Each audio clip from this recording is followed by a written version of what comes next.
Bonsoir à tous et merci de regarder le dernier point d'information de RTI 1 dans les titres de cette édition. Le chef de l'État, le président Alassane Ouattara, a reçu ce jeudi son homologue libérien Joseph Boakai est en visite d'amitié et de travail en Côte d'Ivoire. Les deux dirigeants ont évoqué les excellentes relations d'amitié et de coopération entre la Côte d'Ivoire et le Libéria. Ils ont aussi parlé des voies et moyens de les renforcer et de les diversifier. Toujours ce jeudi, le président Alassane Ouattara s'est entretenu avec le directeur général d'ENI. Claudio Descalzi a annoncé une nouvelle de la découverte de gaz naturel et de pétrole très léger dans le bassin sédimentaire offshore de la Côte d'Ivoire. Il a aussi annoncé des investissements dans le domaine social, notamment la formation, l'éducation et la santé. Et puis, la première dame de Côte d'Ivoire est au Maroc. Madame Dominique Ouattara a visité aujourd'hui le centre pour sourds et malentendants de la fondation Lala Asma à Rahba. La première dame était accompagnée lors de cette visite par son Altesse royale, la princesse Lala Asma, ainsi que des membres de sa délégation. Voilà pour les titres. Merci de nous suivre. En visite d'amitié et de travail en Côte d'Ivoire, le nouveau président du Libéria, Joseph Nyouma Boakai, a été reçu ce jeudi par le chef de l'État, le président Alassane Ouattara. Une visite qui laisse entrevoir des questions de coopération bilatérale. Au nombre des sujets évoqués, l'agriculture et l'énergie, ainsi que les échanges commerciaux. Le temps fort de la visite avec Mahama Traoré. Investi le 22 janvier dernier comme président de la République du Libéria, Joseph Boakai choisit la Côte d'Ivoire pour son premier déplacement à l'étranger. Au palais de la présidente de la République d'Abidjan, il est reçu par son homologue Alassane Ouattara. Le chef de l'État libérien vient en Côte d'Ivoire pour consolider dès l'entame de son mandat la longue relation d'amitié et de coopération qui unit les deux pays. Des liens que les deux personnalités souhaitent intensifier dans des domaines aussi variés que porteurs.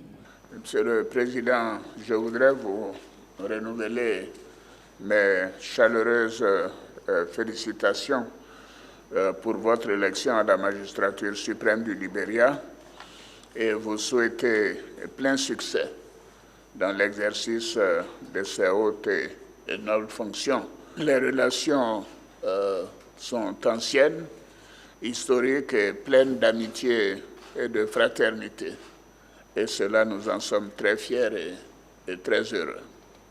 Monsieur le Président, je voudrais donc à cette occasion non seulement me féliciter de la qualité de ces relations, mais aussi vous réaffirmer notre volonté de consolider davantage cette coopération, notamment dans les domaines agricoles, miniers et énergétiques. Se réjouissant de cette volonté de son homologue ivoirien, Joseph Boakai plaide pour des mesures urgentes de la Côte d'Ivoire en faveur d'une fourniture renforcée de l'électricité vers le Libéria.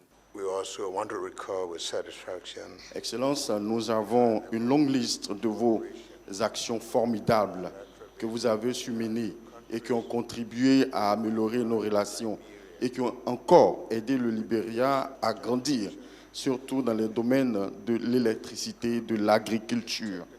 Excellence, je voudrais vous remercier très fortement pour l'électricité qui est mise à disposition, non pas seulement pour la sous-région, mais pour le Libéria et qui contribue au bien-être des populations. Excellence, sur la base des accords signés, nous avons pu signer pour la livraison d'environ 50 mégawatts. Et donc, au moment où je vous parle, nous ne recevons que la moitié. Avec la saison sèche, la rareté des pluies, nous savons qu'il y aura encore des difficultés. Mon équipe est là, nous allons certainement vous donner un peu plus de détails plus tard, mais nous sommes là pour faire surtout ce plaidoyer pour pouvoir avoir la capacité totale. L'actualité sous-régionale marquée par des crises dans plusieurs pays était mentionnée au menu de cette rencontre bilatérale. Sur le sujet, la Côte d'Ivoire et le Libéria affichent une convergence de vues. Ce sont des moments difficiles et je dirais même des moments très tristes pour certains pays de la sous-région qui sont en difficulté en raison donc des coups d'État perpétrés dans ces pays, notamment le Mali, la Guinée, le Burkina et le Niger. Comme à chaque fois, nous avons condamné ces coups d'État et nous continuons de condamner la prise du pouvoir par la force. Et c'est pour cela que je voudrais réitérer mes félicitations aux élections pacifiques et démocratiques qui ont eu lieu au Libéria et qui ont permis votre arrivée donc à l'issue du second tour du scrutin. C'était vraiment une élection démocratique et nous en sommes très fiers. The Liberia subscribed. Excellence, le Libéria est attaché aux principes de la CEDEAO, de l'Union africaine, de l'ONU, contre les coups d'État.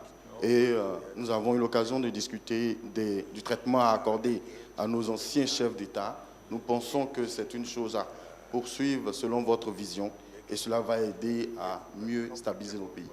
S'agissant de la coopération sécuritaire, Joseph Boakai soutient l'idée d'une collaboration renforcée entre les deux États. Joseph Boakai félicite Alassane Ouattara pour l'organisation réussie de la 34e édition de la Coupe d'Afrique des Nations de football en Côte d'Ivoire et de préciser que le sacre des éléphants à ce championnat est également la victoire du Libéria. Après les échanges de bons procédés, le président Alassane Ouattara a offert un déjeuner officiel à son homologue Joseph Boakai, un déjeuner au cours duquel le chef de l'État libérien a été élevé à la dignité de Grand Croix de l'Ordre national par son homologue ivoirien. Les deux personnalités ont une fois de plus réitéré leur volonté de renforcer la coopération entre la Côte d'Ivoire et le Libéria. Le compte-rendu de la rencontre à retrouver dans nos prochaines éditions. Nous sommes au palais présidentiel et nous y restons avec le président Alassane Ouattara qui recevait ce jeudi le PDG de l'entreprise pétrolière italienne Eni. Claudio Descalzi a annoncé au chef de l'État la découverte d'un nouveau gisement de gaz dans les eaux ivoiriennes. Claudio Descalzi a aussi fait part de son intention d'investir dans le domaine social, notamment la formation, l'éducation, la santé, la conservation de la forêt ivoirienne et l'agriculture. On retrouve encore une fois Mahama Traoré. La dernière rencontre entre les deux personnalités remonte à novembre 2023. Claudio Descalzi, président directeur général du groupe Eni, était venu annoncer au chef de l'État l'entrée en production du gisement Baleine. Depuis, l'entreprise italienne a poursuivi ses explorations dans le bassin sédimentaire ivoirien. Les recherches se sont avérées fructueuses, raison suffisante pour susciter un autre entretien ce jeudi entre le patron du géant pétrolier italien et le président Alassane Ouattara. Aujourd'hui, le président Delcazi, qui est un ami de la Côte d'Ivoire et un ami personnel, est venu nous annoncer une deuxième bonne nouvelle. Donc, sans plus tarder, je lui laisse la parole. Aujourd'hui, on a annoncé, Monsieur le Président, une nouvelle découverte du gaz avec du condensé, donc de l'huile très légère associée. On parle d'une découverte entre 1 milliard et 1 milliard et demi de barils équivalents, donc c'est du gaz et du pétrole très léger, de l'huile très légère. C'est une grande découverte. On vient de la faire, on vient de l'analyser, on a fait très rapidement. C'est un premier puits, mais avec une vision sismique très claire. On se sent en sécurité en Côte d'Ivoire. Donc, on est capable de prendre des risques dans un pays dans lequel on a des liens très forts et dans lequel on se sent en sécurité et avec lequel on travaille très bien. Pour Eni, l'aventure sous les eaux ivoiriennes ne fait que commencer et sera prometteuse. Mais la bonne nouvelle est qu'on a trouvé, je crois, et j'espère, la clé pour davantage trouver d'autres découvertes. La clé, je parle de la clé géologique. Donc, c'est très intéressant. La Côte d'Ivoire, ça va être toujours plus important d'un point de vue de la partie géologie, de la partie gaz. Mais c'est clair que, comme on a fait pour Baleine, ce développement va être un développement avec un contenu de CO2, d'émissions très, très réduit, qu'on essaye de réduire au maximum pour, comme on a fait pour Baleine, d'avoir un développement à zéro émission. à zéro émission, que c'est la chose la plus importante, et faire aussi des activités, comme nous sommes en train de faire. Je viens de discuter avec le président, des activités dans la partie sociale, de la formation, de la santé, de l'éducation, aussi dans la partie de conservation des forêts et de l'agriculture. Donc, ce n'est pas seulement un développement sur la partie upstream, sur la partie énergie, mais avec un très important contribut d'un point de vue social. Après le gisement baleine, cette autre découverte ne vient que renforcer davantage les relations entre la Côte d'Ivoire et l'Italie. Nous aurons le plaisir de recevoir le président d'Italie en début avril pour une visite d'État. C'est montrer les liens forts qui existent entre la Côte d'Ivoire et l'Italie. J'ai eu l'occasion de rendre visite à Saint-Étienne-le-Pape également. Selon le patron du groupe Eni, cette nouvelle découverte va nécessiter 6 milliards de dollars d'investissement, soit plus de 3 600 milliards de francs CFA. Et la nouvelle de la découverte majeure d'hydrocarbures dans le bassin sédimentaire ivoirien a fait l'objet d'un communiqué du ministère des Mines, du Pétrole et de l'Énergie, un communiqué lu par Lansine Bakayoko. Communiqué du ministère des Mines, du Pétrole et de l'Énergie. Nouvelle découverte majeure d'hydrocarbures dans le bassin sédimentaire ivoirien par Eni Côte d'Ivoire et son partenaire Petrosi Holding sur le bloc CI 205. Le groupe pétrolier italien Eni, en partenariat avec Petrosi Holding, a réalisé début mars 2024 une nouvelle découverte majeure d'hydrocarbures dénommée Calao sur le bloc pétrolier CI 205. Calao, situé à environ 45 km au large des côtes et à 120 km à l'ouest du gisement baleine, est la deuxième plus importante découverte en Côte d'Ivoire. Cette nouvelle découverte fait suite au forage du puits Muren-1X d'une profondeur de 2800 mètres à partir du fond marin dans une tranche d'eau de 2200 mètres, soit une profondeur totale de 5000 mètres. Le puits a rencontré du pétrole léger, du gaz naturel et des condensats. Les estimations indiquent pour le moment des ressources en place de l'ordre de 1 milliard à 1,5 milliard de barils équivalent pétrole.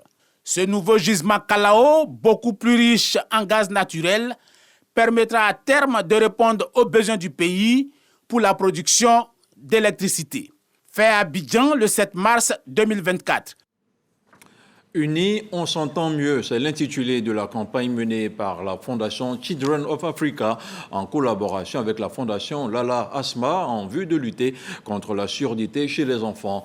C'est dans ce cadre que Mme Dominique Ouattara a visité ce jeudi un centre hospitalier qui prend en charge et gratuitement 40 enfants de la région ouest-africaine, dont 10 enfants ivoiriens atteints de surdité. Le commentaire de Mahama Traoré.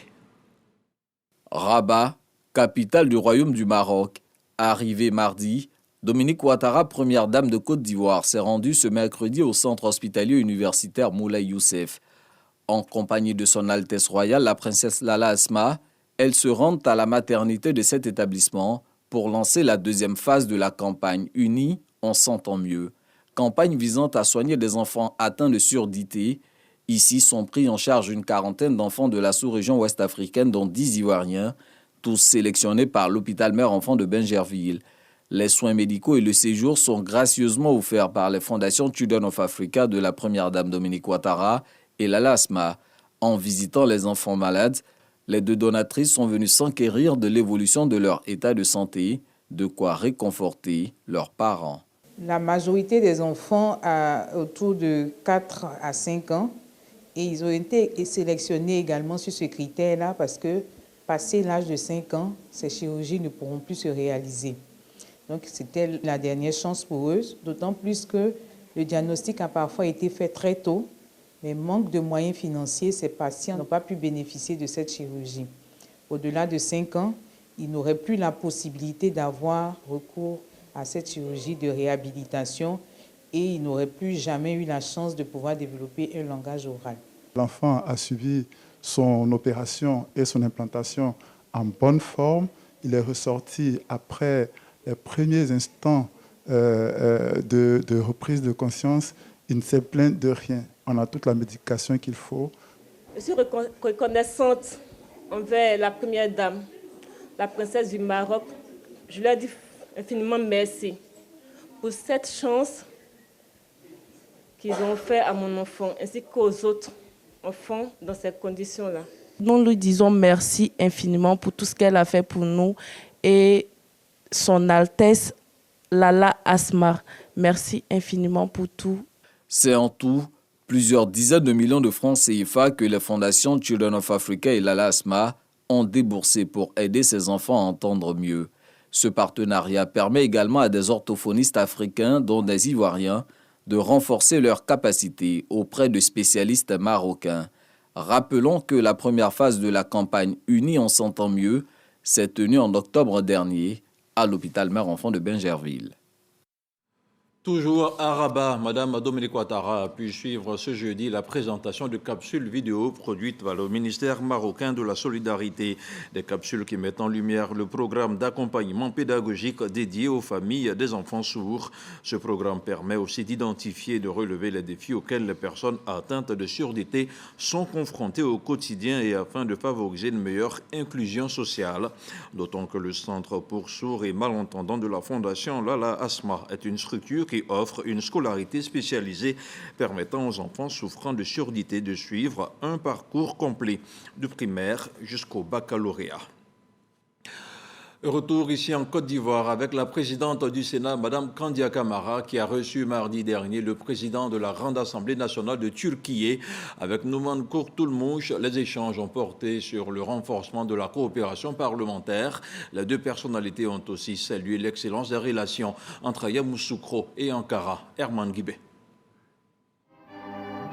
Les honneurs militaires pour Numan Kurtulmuş, président de la Grande Assemblée nationale de Turquie.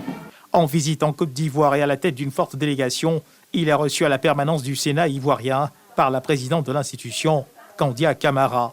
Tête à tête entre les deux personnalités, suivie d'une séance de travail entre les parties turques et ivoiriennes, une rencontre qui offre l'occasion à la présidente du Sénat ivoirien de saluer la bonne santé de la coopération ivoiro-turque, de quoi raffermir la coopération entre les institutions parlementaires des deux pays. Les relations sont très bonnes, elles s'intensifient, je dirais d'année en année. Ce sont les deux pays qui en profitent, ce sont les deux peuples qui en profitent. Et nous avons voulu aussi aller plus loin dans cette coopération. Et donc, avec Monsieur le Président, nous avons profité de sa présence ici dans le cadre de l'UPC, dont le Sénat est membre, avec l'Assemblée nationale, pour dire que nous sommes ouverts à une coopération parlementaire entre nos deux chambres afin que nous puissions aussi renforcer au niveau parlementaire ces relations qui sont déjà très bonnes, excellentes, mais je dirais, entre nos deux pays et nos deux peuples. Un point de vue soutenu par Numan Kurtulmuş, président de la Grande Assemblée nationale de Turquie. Nous sommes heureux d'être ici. En étant le premier président de l'Assemblée nationale de Turquie qui visite la Côte d'Ivoire, je souhaite que cette visite permette de renforcer les coopérations, notamment au niveau de la parlementaire diplomatie. Cela peut être fait avec la présence des groupes d'amitié parlementaires et également sur des plateformes comme l'UPCI ou bien IPU. Ces moments permettra de rapprocher les parlements de ces pays. Nous avons cet espoir de progresser, de renforcer la coopération. Lors de cette visite, j'ai pu voir aussi que le Sénat a cet espoir également, et le Parlement ivoirien. Le renforcement de la coopération parlementaire entre le Sénat ivoirien et l'Assemblée nationale de Turquie sera assurément bénéfique pour les deux institutions, a assuré Numan Kurtulmuş, président de la Grande Assemblée nationale de Turquie. Autre chose à présent, une réflexion de haut niveau des États du Sahel et du Golfe de Guinée se tient à Abidjan. Il s'agit pour les participants de faire l'état des lieux de la coopération entre les pasteurs nomades et transhumants dans la mise en œuvre de l'initiative d'Accra. C'est le ministre de l'Intérieur et de la Sécurité qui a ouvert les travaux. Le général Bagondo Diomandé a appelé à l'engagement commun des parties prenantes dans la lutte contre l'insécurité. Le reportage de Frédéric Oulaï avec un commentaire d'Abou Sanogo. Les espaces transfrontaliers de la sous-région ouest-africaine sont marqués par des violences, notamment les conflits entre éleveurs et agriculteurs, ou encore l'occupation des groupes armés. Cette instabilité impacte négativement les activités pastorales des zones du Sahel. L'insécurité, le terrorisme sont venus se greffer à une activité traditionnelle qui est le pastoralisme, la transhumance, ce qui complique aujourd'hui le déplacement, le mouvement des animaux de Mali vers les pays côtiers, notamment la Côte d'Ivoire, le Ghana. Cette rencontre entre les États sahéliens et le Golfe de Guinée offre un cadre de discussion et de dialogue en vue d'ébaucher des pistes de solutions pour faciliter la mobilité pastorale. La recherche de ce mécanisme est soutenue par l'Union européenne. Les financements sont utilisés justement pour organiser des activités avec les représentants des pasteurs, avec les représentants des États, les représentants des organisations régionales, justement pour trouver des solutions partagées communes qui permettent aussi de prévenir les conflits. À l'ouverture des 48 heures de réflexion sur la thématique, quel mécanisme de coopération entre États du Sahel et du Golfe de Guinée pour une sécurisation coordonnée des espaces transfrontaliers et une gestion concertée de la mobilité pastorale. Le ministre de l'Intérieur et de la Sécurité, Vagondo Diomandé, et le ministre des Ressources animales et halieutiques, Sidi Timoko Touré, appellent les parties prenantes à l'harmonisation des politiques de sécurisation et de mobilité dans les zones transfrontalières. Le renforcement de la coordination régionale entre les instances politiques, sécuritaires et pastorales de tous les pays concernés est essentiel donc dans cette démarche. Seul un effort concerté et une coopération régionale efficace permettront de relever les défis complexes auxquels nous sommes confrontés dans ces espaces transfrontaliers. Nous devons travailler de concert pour élaborer des mécanismes efficaces qui favorisent la sécurisation des espaces transfrontaliers. Ensemble, nous pouvons trouver des solutions innovantes et durables pour sécuriser nos espaces transfrontaliers et surtout promouvoir une gestion concertée de la mobilité pastorale dans le respect des droits. Ces assises d'Abidjan, après l'initiative d'Accra, devaient renforcer la coopération sécuritaire pour une gestion concrète des activités de l'élevage dans la sous-région. Plusieurs pays prennent part à ces assises. Il s'agit notamment du Burkina Faso, du Mali, du Bénin, du Togo, du Ghana et de la Côte d'Ivoire. Le ministre-gouverneur du district autonome d'Abidjan, Ibrahim Cissé Bakongo, a rencontré ce jeudi les chefs Achan. Plusieurs points étaient à l'ordre du jour, dont l'épineuse question des opérations d'assainissement en cours dans le district d'Abidjan. Un reportage de Serge Pakom Didi, commenté par Didier Nguessan. Cissé Bakongo, ministre-gouverneur du district d'Abidjan, présente au chef Achan les missions à lui confier par le chef de l'État à la tête du district autonome d'Abidjan. Au centre des échanges, la construction d'un siège des chefs du district, la nomination de 3 chefs en qualité de conseillers spéciaux du ministre-gouverneur et l'assainissement du district d'Abidjan. Sur ce sujet, le ministre-gouverneur a précisé que les démolitions ne seront pas systématiques, mais vont concerner les zones à risque présentant un danger pour la sécurité des populations. Tout en remerciant le président de la République Alassane Ouattara pour ses actions de développement, les chefs Achan promettent de collaborer avec le ministre-gouverneur Cissé Bakongo. Cette séance de travail pour nous est très importante. Nous disons merci à M. le ministre-gouverneur pour tout ce qu'il nous a dit. Nous retenons 2 choses. La première chose, il nous a dit qu'il vient se confier à nous. Il est à notre disposition. Ça, c'est important. La deuxième chose, il vient pas pour effacer les sillons de son prédécesseur, mais pour les élargir. Pour nous, c'est très important. Et nous, en tant que chef de village, de l'accompagner. Et comme nous allons nous retrouver régulièrement pour que nous puissions porter les inquiétudes de nos populations et trouver une solution avec lui pour que tout le peuple haïtien soit tranquille. Et partant du peuple haïtien, toute la Côte d'Ivoire et le district d'Abidjan. Je suis venu leur présenter ma mission. Je suis venu aussi leur donner quelques informations sur les opérations qui ont eu lieu à Abidjan depuis ma nomination. Les rassurer, leur dire que l'objectif qui est visé est simple. Il s'agit d'améliorer les conditions de vie et de travail des populations du district autonome d'Abidjan. Il s'agit de donner de la visibilité à Abidjan, à ses différentes entrées. Il s'agit de faire en sorte que la Côte d'Ivoire continue de faire rêver sous le magistère, la gouvernance du président Alassane Ouattara. Par la même occasion, je leur ai annoncé quelques dons que le président m'a instruit. Un don de téléphone portable et de 90 véhicules, dont 60 pour les chefs Atchan et 30 pour les chefs Atier. Des opérations de déguerpissement et d'assainissement qui font réagir le mouvement citoyen Ensemble pour la République. Il tenait mercredi un point de presse dans la commune du Plateau en soutien aux opérations lancées par le ministre-gouverneur. Il appelle à lutter contre le désordre urbain afin d'améliorer les conditions de vie des populations. Carmel Dia. Les opérations de déguerpissement et d'assainissement engagées par le district autonome d'Abidjan ont démarré le 28 janvier dernier. Quelques semaines plus tard, le président du Cercle de réflexion engagé pour la République EPR salue les actions du district autonome d'Abidjan en faveur du bien-être des populations. Ces mesures urgentes sont prises dans le but non seulement d'améliorer les conditions de vie des populations, mais aussi et surtout de préserver des vies humaines en cette saison des pluies qui s'annonce. EPR tient à féliciter notre grand parti, le RHDP, et surtout saluer les conclusions de la 24e séance de travail du directoire, à l'issue de laquelle le directoire a apporté tout son soutien au district autonome d'Abidjan dans le processus d'assainissement en cours.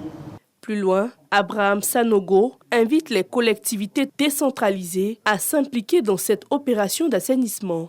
EPR exprime toute sa compassion aux populations impactées et invite le gouvernement à inciter toutes les autres collectivités décentralisées sur le territoire national à emboîter le pas au district autonome d'Abidjan en œuvrant pour l'amélioration des conditions de vie des populations sous leurs responsabilités. EPR est un mouvement proche du Rassemblement des oufouettistes pour la démocratie et la paix, RHDP. Les opérations de déguerpissement concernent plusieurs sites à risque. La deuxième vague se fera du 9 au 17 mars 2024. On change de sujet. Demain, vendredi 8 mars, les femmes de Côte d'Ivoire vont commémorer la Journée internationale de la femme. Loin de son aspect festif et des réjouissances qui l'entourent, cette date du 8 mars est l'occasion de sensibiliser, de promouvoir les droits des femmes et de rappeler l'égalité des genres. Une question suivie de près par Alexis Ouetraogo. C'est quoi le 8 mars? Le 8 mars est une journée où on célèbre les droits de la femme. Cette journée-là est un peu méconnue parce qu'elle valorise plutôt le côté festif, alors que c'est plutôt valoriser les droits de la femme. Parfois, on a l'impression que c'est juste une date dédiée tout simplement à la femme, mais on ne tient pas compte de ses réalités, on ne tient pas compte de ses droits. Les femmes ont toujours des difficultés dans beaucoup de domaines, que ce soit au niveau du travail, que ce soit au niveau de la vie quotidienne, la femme n'a pas encore sa place. Si les réponses se rapprochent de la réalité, il leur manque un point essentiel.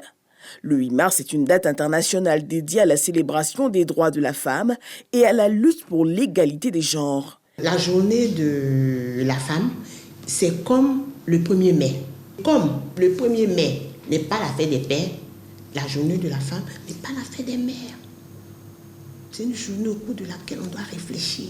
Il y a des syndicats, des ONG, des femmes, on revendique des choses, on positionne des actions. Le 8 mars permet aussi, l'espace d'une journée, de mettre en lumière les réalisations des femmes, de souligner les défis auxquels elles sont confrontées et surtout d'appeler à des actions plus fortes pour parvenir à une société plus inclusive et équitable. On dit que les hommes ont de l'audace et les femmes ont des compétences.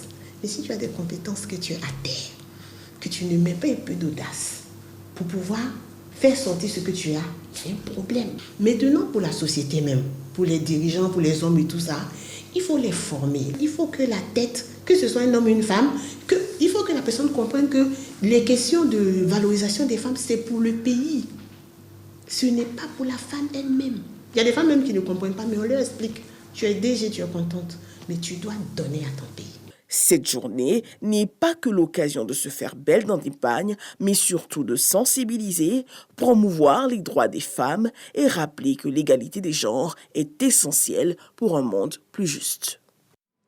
Direction le Sénégal pour terminer ce journal avec le Conseil constitutionnel sénégalais qui a accepté ce jeudi la date du 24 mars fixée la veille par le chef de l'État, le président Macky Sall, pour l'élection présidentielle. Les 7 sages estiment que cela était conforme à l'exigence d'organisation du scrutin avant la fin du mandat du président le 2 avril. Les Sénégalais peuvent donc entrer précipitamment en campagne en vue de la présidentielle, peut-être la plus ouverte de leur histoire contemporaine. Ce journal est terminé, mais ne changez pas de chaîne. Nos programmes se poursuivent. Bonsoir.